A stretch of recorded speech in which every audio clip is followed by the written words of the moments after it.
آج کا لطیفہ: چلاک دوست۔ دو دوست ایک ہوٹل میں گئے۔ کھانا کھانے کے بعد جب بل آیا تو دونوں ایک دوسرے کو دیکھنے لگے۔ پہلا دوست بولا، یار آج تم دو گے، کل میں دے دوں گا۔ دوسرا بولا، لیکن کل تو ہم ملنے والے نہیں۔ پہلا دوست مسکرا کر بولا، تو پھر مسئلہ ہی ختم۔ امتحان کا حال۔ ایک لڑکا امتحان میں بیٹھا ہوا تھا اور کچھ نہیں لکھ رہا تھا۔ استاد نے پوچھا، تم کچھ کیوں نہیں لکھ رہے؟ لڑکا بولا، سر میں انسپائریشن کا انتظار کر رہا ہوں۔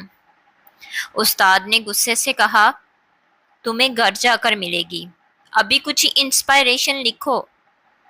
لڑکا بولا، سر انسپائریشن بھی آن لائن آ رہی ہے اور نیٹ نہیں چل رہا۔ مزید اچھی ویڈیوز کے لیے میرے چینل کو لائک، سبسکرائب اور شیئر کریں۔ شکریہ۔